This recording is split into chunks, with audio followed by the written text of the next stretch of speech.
Shalom Bapak Ibu terkasih. Merdeka? Kayak belum benar merdeka, saudara ya. Kita bersyukur hari ini kita tepat di tanggal 17 Agustus, tepat hari kemerdekaan negara kita. Sekali lagi, merdeka? Puji Tuhan. Ya kita bersyukur Tuhan boleh memberikan kemerdekaan untuk setiap kita. Tetapi kita juga bersyukur Tuhan memberikan kemerdekaan secara rohani bagi setiap kita. Sehingga kita boleh dipanggil, diangkat menjadi anak-anak Tuhan. Bahkan Tuhan panggil kita untuk melayani bersama dalam pekerjaan Tuhan. Maka tema kita yang kita renungkan bersama-sama yaitu tentang merdeka dan melayani. Mari kita membaca bagian firman Tuhan dari Galatia 5 ayat yang ke-13 sampai 15. 3 ayat ini bolehkah kita membaca bersama-sama? 3 ayat ini saya dengan Bapak Ibu Saudara sekalian kita membaca bersama. 1, 2, 3. Saudara-saudara, memang kamu telah dipanggil untuk merdeka. Tapi janganlah kamu mempergunakan kemerdekaan itu sebagai kesempatan untuk kehidupan dalam dosa. Melainkan layanilah seorang akan yang lain oleh kasih. Sebab seluruh hukum Taurat tercakup dalam satu firman ini, yaitu kasihilah samamu manusia seperti dirimu sendiri. Tetapi jikalau kamu saling menggigit dan saling menelan, awaslah supaya jangan kamu saling membinasakan. Demikian jauh pembacaan firman Tuhan, berbahagia setiap kita yang membaca, merenungkan dan juga melakukan di dalam keseharian kita. Nah Bapak Ibu yang terkasih, kita tahu tentang kemerdekaan. Tetapi ada sebagian orang yang masih bingung namanya bebas itu seperti apa. Dan termasuk bebas secara Kristen itu seperti apa. Kalau bebas ya kita bisa sebebas-bebasnya. Nah ini adalah pengertian yang sangat keliru tentang arti kemerdekaan. Seseorang itu pasti akan terikat dengan aturan dimanapun dia berada. Seorang yang hidup sebebas-bebasnya sebenarnya dia sedang menikmati dosa. Dan ketika dia menikmati dosa, maka dia ikut di dalam aturan dosa. Sehingga seseorang yang memakai drugs atau dia kecanduan dengan hal-hal tertentu, dia sedang ikut aturan di mana kalau tidak pakai atau tidak melakukan itu, dia akan mengalami yang namanya kecanduan. Nah ini aturan dosa. Jadi seorang yang sebebas-bebasnya itu sebenarnya tidak ada. Tetapi dia akan terikat dengan satu hukum tertentu. Nah kita sebagai orang percaya terikat di dalam satu hukum Kristus. Dan oleh sebab itu saya akan memperlihatkan ya sebuah gambar di mana kata orang ketika melihat gambar ikan yang berada di sebuah akuarium itu akan menyejukkan dan membuat kita ini hilang stresnya. Katanya begitu. Survei membuktikan sering-sering lah kalau stres itu ngelihat ikan yang ada di akuarium. Nah tetapi saya ingin kasih cerita fiktif di mana ada seekor ikan yang bosan hidup di akuarium. Dia ngelihat ada binatang yang lain, piaraan yang lain, kucing, ada di sofa, dia loncat-loncat di sofa, dia bisa ngambil ikan di meja makan, enak banget ya jadi kucing. Lalu kemudian dia ngelihat anjing, wah dibelai-belai sama tuannya, sama majikannya. Lalu kemudian dia iri dengan yang namanya anjing ya. Lalu kemudian dia pengen banget supaya dia keluar dari akuarium tersebut. Suatu hari dibersihkan akuarium itu, lalu kemudian biasanya airnya sudah mulai turun, lalu kemudian diisi air dengan lebih tinggi lagi. Dan di situ dia bisa loncat dan kemudian saudara tahu apa akhirnya? Mati. Dia pengen bebas, keluar daripada kodratnya. Tetapi apa yang terjadi? Mati. Dan di sini kita bisa melihat yang namanya kebebasan sejati bukan sebebas-bebasnya. Air sebebas-bebasnya ada di dalam aturan, ikan ada di dalam aturan air. Di mana ketika dia keluar daripada akuarium tersebut, dia pasti akan mati. Ini maksudnya. Sehingga kita bisa melihat yang dinamakan dengan kemerdekaan Kristen. Itu adalah kebebasan untuk bukan melakukan apa yang saya mau, tetapi kebebasan untuk melakukan apa yang Tuhan mau. Itulah kebebasan Kristen, itulah kemerdekaan Kristen. Apa yang Tuhan mau itu seasas atau paralel dengan kita. Ketika kita melakukan apa yang Tuhan mau, di situ kita sedang bebas mengalami kemerdekaan Kristus. Nah, di sini kita bisa melihat bagaimana ketika Rasul Paulus menjelaskan bagian ini di Galatia 5 ayat 13, sangat jelas sekali. Dikatakan bahwa kamu telah dipanggil untuk merdeka. Kamu sudah merdeka, maka setelah itu kamu harus melayani. Ini aturan daripada firman Tuhan, ini aturan pada hukum Allah. Jadi yang namanya kebebasan bukan kamu masuk di dalam lumpur dosa lagi. Tapi kamu sudah keluar, sekarang ada aturan di mana Tuhan membuat aturan. Itu pasti ada maksud yang baik. Sehingga waktu masuk di dalam aturan yang baru, kita saling melayani. Disitulah kita menikmati kebebasan di dalam Tuhan. Nah sekarang pertanyaannya adalah apakah kita betul-betul melayani dengan kasih?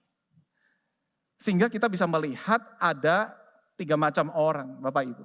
Orang yang pertama, dia pakai kebebasannya setelah hidupnya dibebaskan oleh Tuhan. Dia enggak mau melayani. Jangan saya kalau melayani, jangan, dia aja. Nah di sini sedang melanggar kodrat daripada apa yang Tuhan tentukan. Lalu kemudian yang kedua, jelas habis merdeka, melayani. Tapi dengan cara yang seperti apa? Ada orang melayani hanya sekedar melayani. Itu bukan kebebasan yang sesungguhnya. Dia melayani tapi untuk apa? Untuk kepentingan daripada diri. Dia melayani dengan cara yang bagaimana? Dengan cara yang terpaksa. Dia melayani dengan cara yang tidak sukacita, tidak ada damai sejahtera. Pokoknya hanya sekedar menjalankan jadwal. Pokoknya saya melayani. Itu bukan melayani di dalam konteks kemerdekaan Kristen. Tetapi kita melihat di sini. Galatia 5 ayat 13 dikatakan melayani dengan kasih. Ini adalah level yang Tuhan mau. Dan inilah aturan daripada Tuhan. Sehingga waktu kita bisa merasakan kebebasan di dalam pelayanan itu. Disitulah kita merasakan sukacita. Disitulah kita merasakan berkat Tuhan, penyertaan Tuhan. Dan perubahan transformasi yang Tuhan kerjakan di dalam kehidupan kita. Nah maka kita tahu ini bukan satu hal yang mudah Bapak Ibu sekalian. Melayani, asal melayani sih mudah. Tetapi melayani dengan kasih, ini persoalan yang berbeda. Sekarang pertanyaannya adalah apa sih yang membuat kita ini sulit melayani dengan kasih? Ada banyak tentunya, tapi kita akan membahas 2 hal saja. Yang pertama adalah ego dan kepentingan pribadi. Kita melihat ayatnya. Ayat 14 tadi yang kita sudah baca sama-sama. Dikatakan, sebab seluruh hukum Taurat tercakup dalam satu firman ini saja. Yaitu kasihilah sesamamu manusia seperti dirimu sendiri. Ini langsung firman Tuhan majleb kepada jemaat Galatia. Kenapa? Karena banyak di antara mereka lebih mengasihi diri ketimbang sesama. Nah ini yang menjadi kesulitan seorang itu saling mengasihi satu dengan yang lain ketika ada ego dan kepentingan pribadinya yang lebih besar. Kalau ada hal seperti ini akan mengganggu pelayanan anak-anak Tuhan. Karena apa? Melayani untuk diri sendiri. Tetapi yang dimaksudkan melayani Tuhan adalah apa? Kita tinggalkan ego kita mengutamakan kepentingan Tuhan, mengutamakan sesama kita melayani mereka. Sehingga Charles Spurgeon, dia berkata begini Bapak Ibu. Salah satu berkat terbesar yang dapat terjadi pada kita adalah kita dibuat untuk berpikir sedikit tentang diri sendiri. Dan ini berkat terbesar katanya. Luar biasa, saya pikir-pikir benar juga. Ketika kita mengandalkan ego dan kepentingan kita, ini kita akan menjadi orang yang mudah sekali tersinggung, kita melayani begitu ada orang yang komplain, kita sangat bisa menjadi seorang reaktif, pemarah dan sebagainya. Tetapi kalau kita tinggalkan ego kita di sini, itu berkat terbesar, justru ada sukacita, ada berkat Tuhan terus mengalir bagi kita. Sehingga ini dikatakan bahwa dalam C.S. Lewis ya, orang yang rendah hati. Orang rendah hati itu apa? Bukan berpikir kurang tentang diri sendiri, tetapi kurang berpikir tentang diri sendiri. Sudah bisa membedakan 2 hal ini? Berpikir kurang itu artinya apa? Artinya kita minder, kita punya self esteem yang low. Kita tidak menghargai diri kita. Karena apa? Kita kurang dibandingkan orang lain. Kita kurang smart ketimbang orang lain. Kita kurang capable ketimbang orang lain. Kita kurang cantik, kurang ganteng. Ini orang lain kok lebih ganteng, lebih cantik daripada kita. Nah, kita berpikir kurang di situ. Bukan, itu bukan orang rendah hati, itu orang rendah diri. Tapi orang rendah hati adalah kita kurang berpikir tentang diri sendiri. Kita kurang berfokus pada diri kita sendiri. Artinya apa? Kita sedang fokus melayani orang lain. Kita sedang fokus untuk kepentingan orang tersebut. Kita sedang fokus mengasihi orang-orang di sekitar kita. Sehingga apa? Sehingga pelayanan itu bisa terwujud dan dilakukan secara maksimal. Ada seorang petani, ini cerita fiktif lagi saudara, di sebuah kerajaan.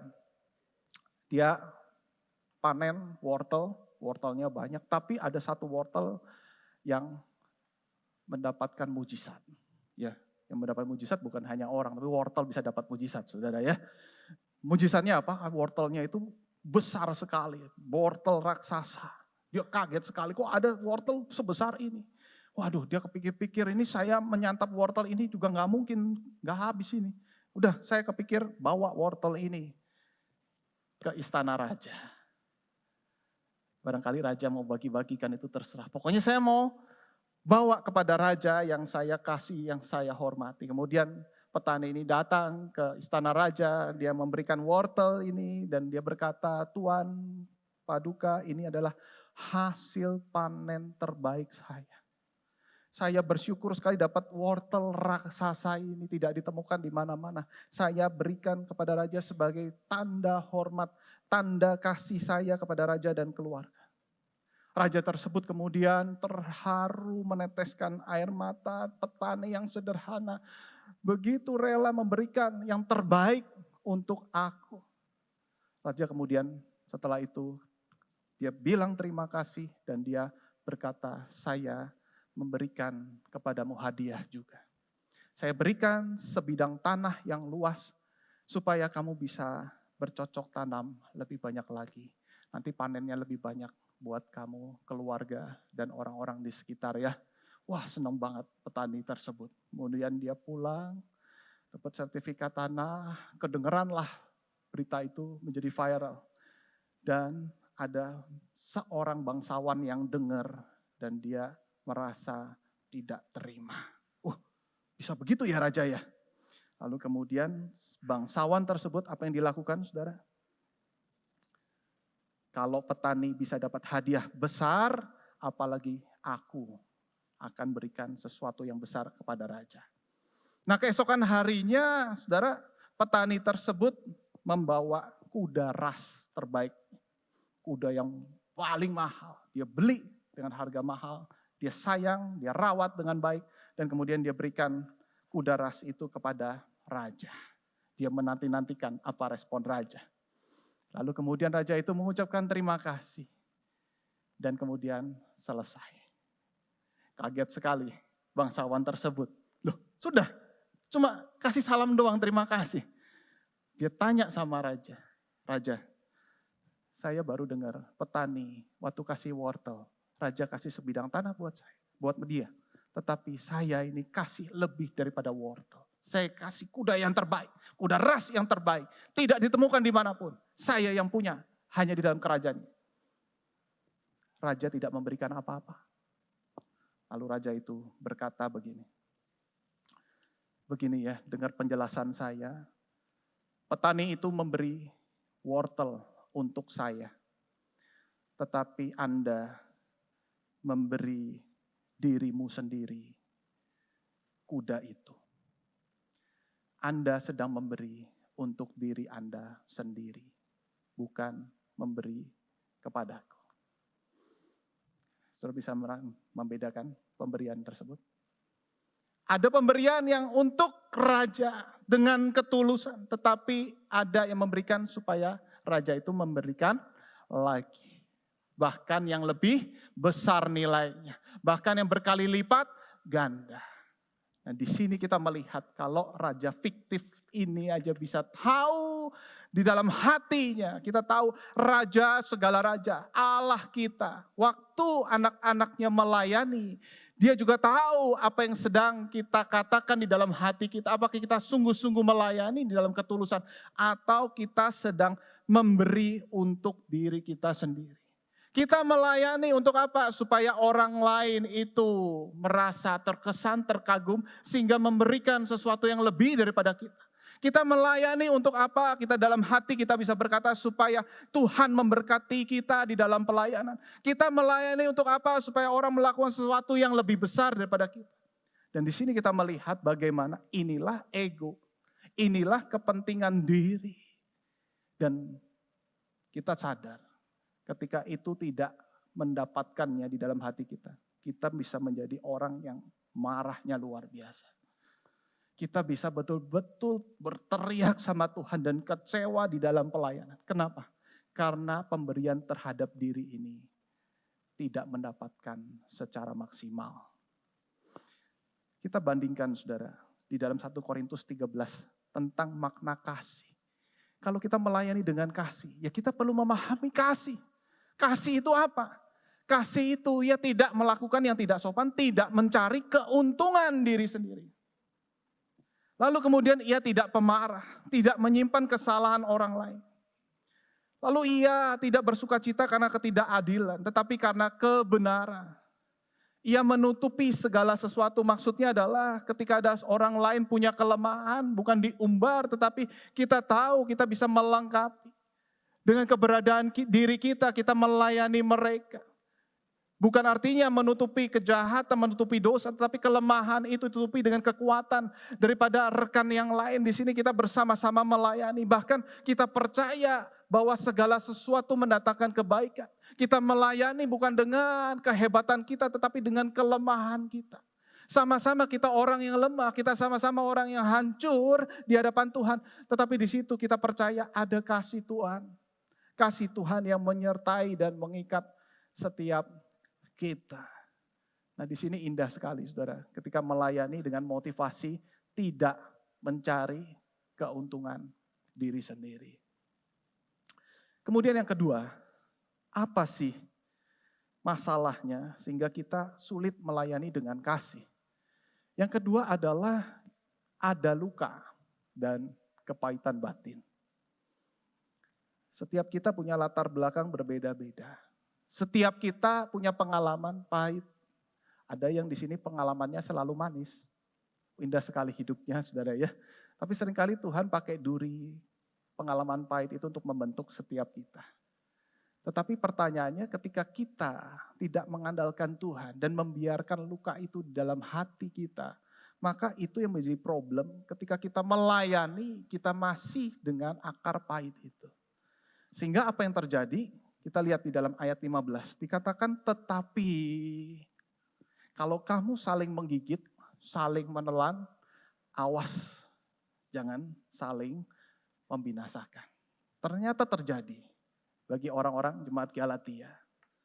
Hati-hati, jangan saling menggigit, saling menelan. Saya waktu baca-baca, oh apa ini ya, saling gigit, saling telan ya. Gigit-gigitan gitu saudara ya. Itu gimana ya? Nah dulu saya sering dengar ya. Hati-hati ya, sekarang makan apa? Nanti kalau sudah besar makan siapa? Gitu kira-kira saudara ya. Jadi ini ada istilah namanya makan teman. Ya. Nah maksudnya apa ini makan teman? Makan teman itu ngambil keuntungan dari teman. Kalau anak muda nih ya, misalnya nikung pacar teman. Nah ini makan teman saudara ya. Sudah kerja, menjatuhkan teman demi naik jabatan. Sudah kerja lagi, lebih besar lagi dan ada menjatuhkan rekan dan sebagainya demi keuntungan pribadi. Di sini kita melihat bagaimana saudara-saudara ada orang yang pengen mengambil keuntungan daripada teman persahabatan dari orang-orang di sekitarnya. Dan di sini akan muncul saling gigit, saling telan dan hati-hati. Kenapa ditambahkan telan, gigit, membinasakan? Karena ini makin lama makin parah. Makin lama ini kondisi akan makin runyam. Makin lama masalah itu akan makin besar. Konflik itu akan makin besar. Jadi hati-hati dengan ketika kita punya hati untuk melukai seorang demi seorang. Nah munculnya adalah begini, kalau orang yang terluka, dia akan mudah sekali melukai orang lain. Betul? Kalau orang yang dia punya pengalaman pahit, ketemu dengan orang yang punya pengalaman pahit, kerja sama-sama, dia akan mudah sekali misalnya tergores, dia akan saling memaki satu dengan yang lain. Jadi luka dan kepahitan itu buru-buru diselesaikan, maksudnya begitu. Jangan sampai itu dibiarkan. Karena apa? Enggak mungkin dengan kondisi yang seperti itu, kita punya sama-sama trauma, lalu melayani sama-sama, lalu kemudian saudara kita mungkin bisa saling berselisih, namanya melayani bersama, itu pasti ada konflik, pasti ada beda pendapat, pasti ada perselisihan. Nah ini mulai dari mulut, dan mulai kesel satu dengan yang lain, bisa saling sikut satu dengan yang lain. Bereskan akan hal ini, jangan sampai ini terjadi dengan kasih.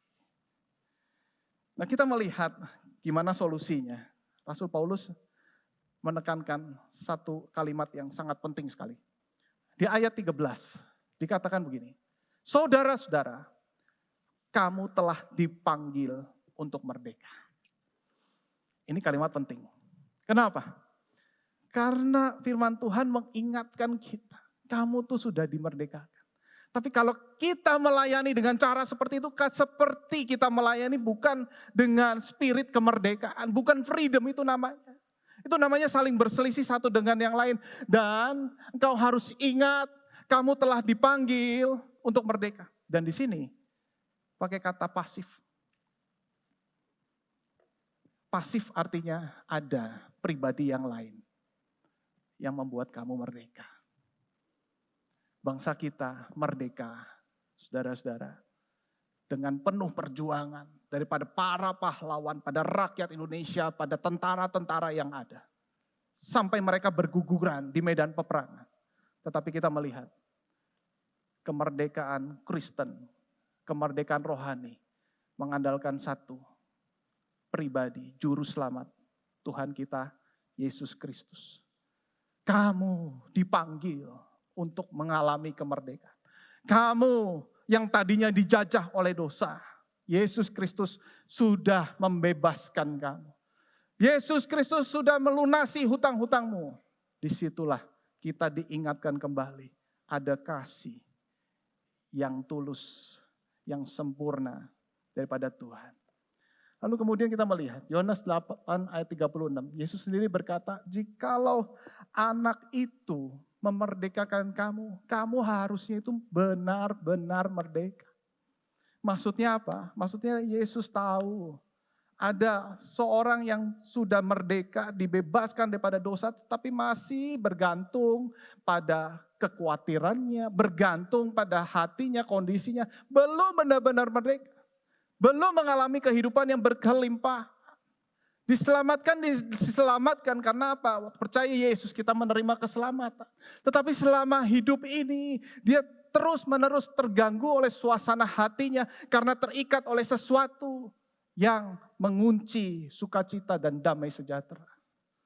Di sini Yesus mengingatkan, kalau anak itu memerdekakan kamu, kamu benar-benar merdeka.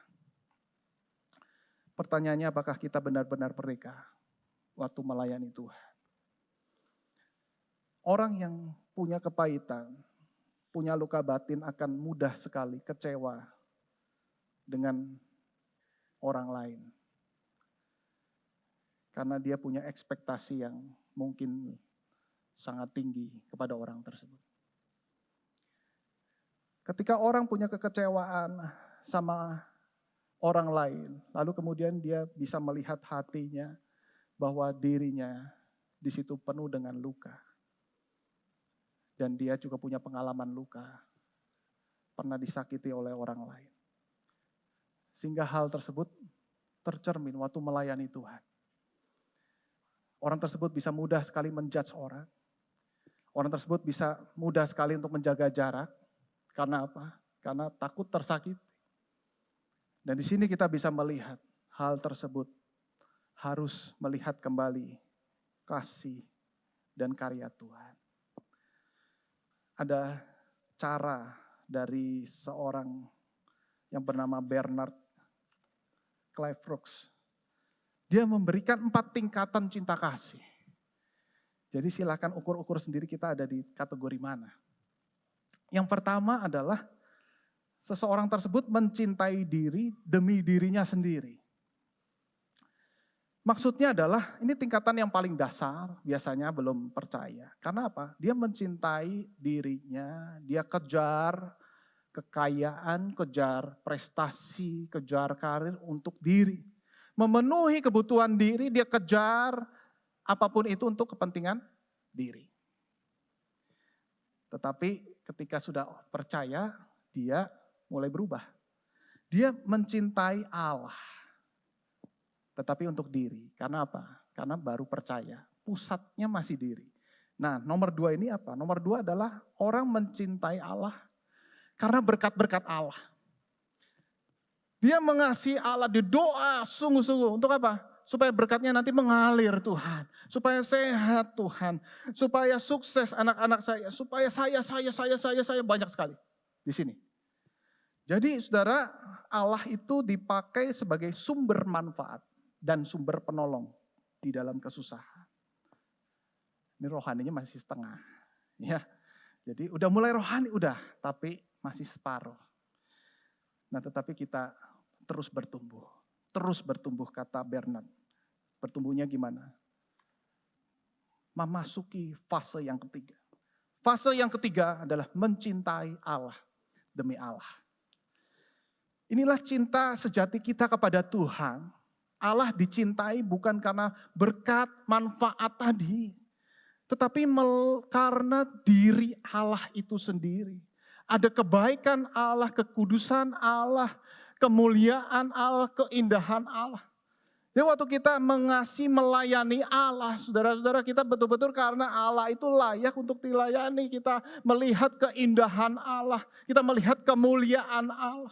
Kita tersungkur karena apa? Karena subjek yang kita layani itu betul-betul layak untuk dilayani. Nah, beda sama yang tadi. Orang yang jenis nomor 2, dia melayani kenapa? Ayo Tuhan kasih aku sehat ya, aku layani. Tuhan kasih berkat ya, baru aku layani. Tapi nomor 3 ini karena diri Allah itu sendiri. Nah, kemudian masuk ke nomor 4, saudara-saudara. Dan di sini kita bisa melihat self-love yang godly. Di mana ketika kita sudah memasuki nomor 3, kita melayani Allah untuk Allah. Maka waktu melihat diri kita mengasihi diri sendiri demi Allah. Kita mengasihi diri kita dengan tujuan agenda daripada Allah. Nah, di sini orang mulai mencintai, mengasihi dirinya bukan untuk kepentingan pribadi, bukan. Dia mengasihi diri untuk apa? Karena dia tahu dia ciptaan Allah, dikasih Allah, dan bagian daripada rencana Allah. Di sini dia bisa melihat ada self-esteem yang berasal daripada Tuhan sendiri. Penghargaan pada diri yang berasal daripada Tuhan.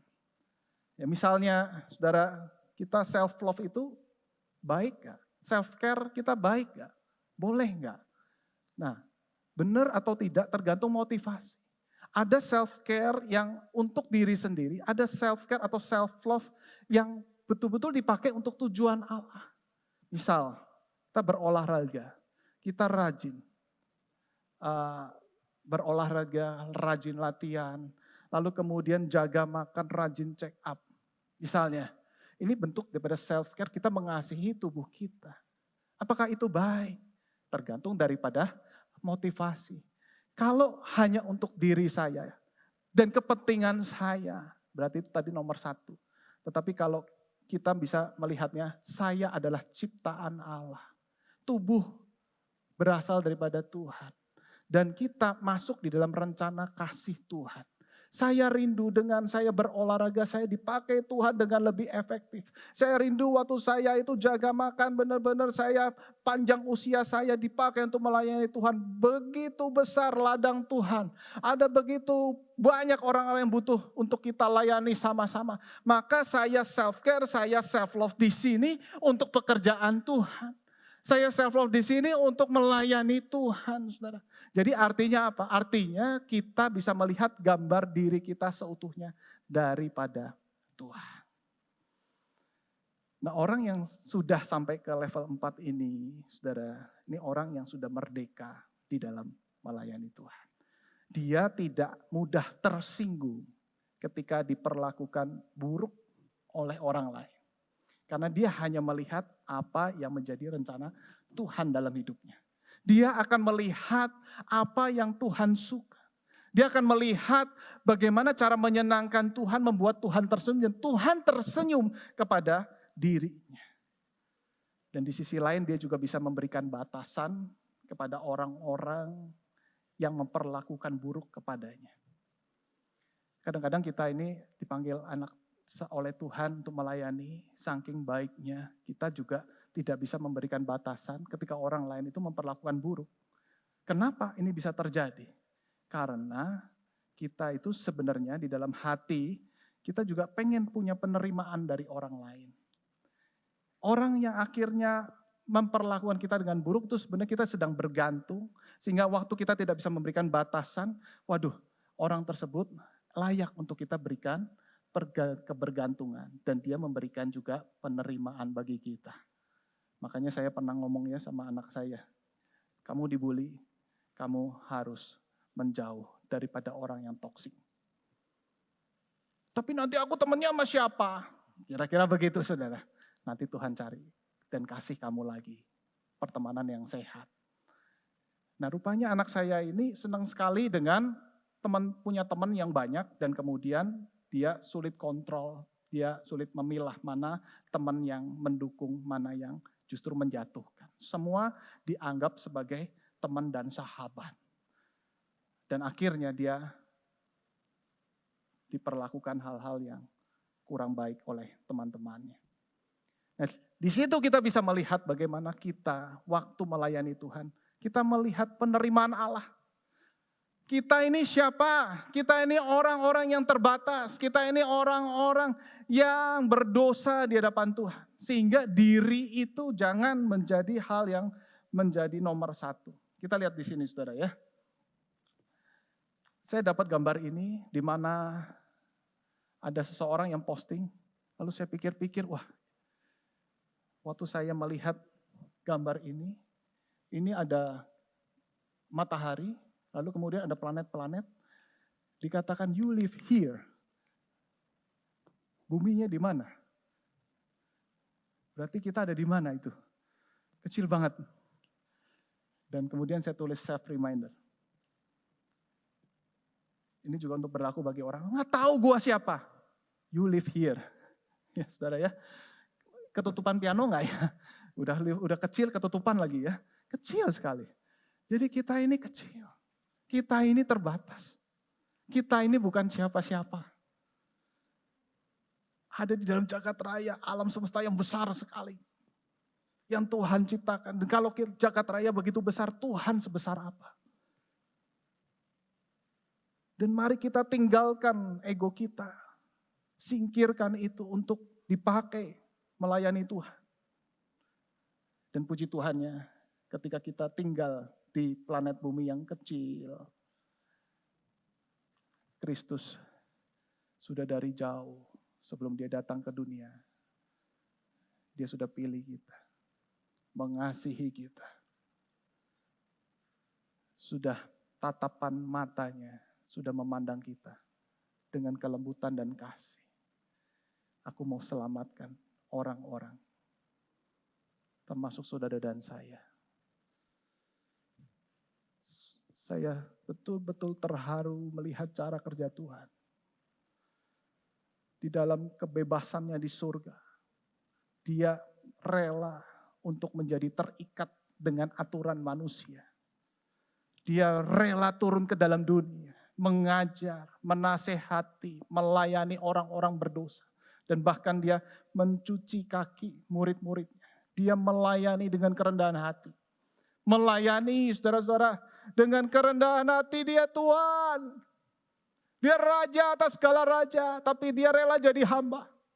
Dia singkirkan semua apa yang dia punya yang ada di surga itu. Membatasi diri menjadi seperti manusia. Dia rela di atas kayu salib untuk menebus dosa setiap kita. Ada satu pribadi yang gugur dan bangkit di medan peperangan dosa, yaitu Yesus Kristus. Dia mati dan bangkit bagi kita. Satu darah Yesus cukup membuat kita benar-benar merdeka. Satu darah Yesus membuat cukup untuk kita merasa dikasihi, diterima apa adanya. Satu darah Yesus itu membuat kita tidak bergantung menerima pujian dan penerimaan orang lain. Satu darah Yesus ketika kita tersakiti di dalam pelayanan. Diingatkan ada yang jauh lebih tersakiti. Dihina, dilecehkan. Tetapi disitulah dia tetap menatap kita dengan kasih. Melayani kita. Dan menebus dosa-dosa kita.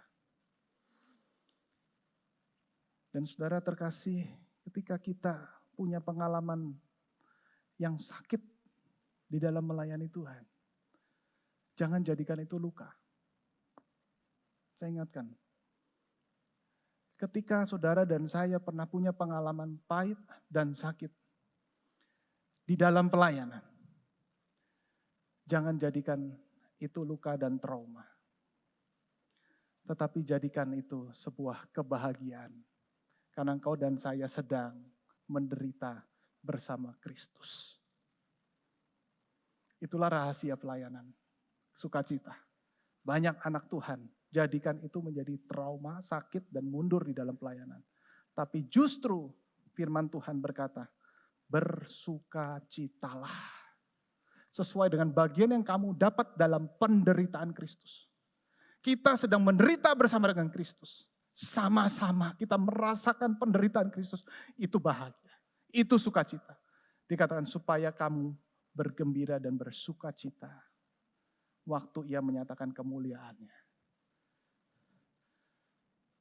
Kita merasakan kasih Tuhan lebih.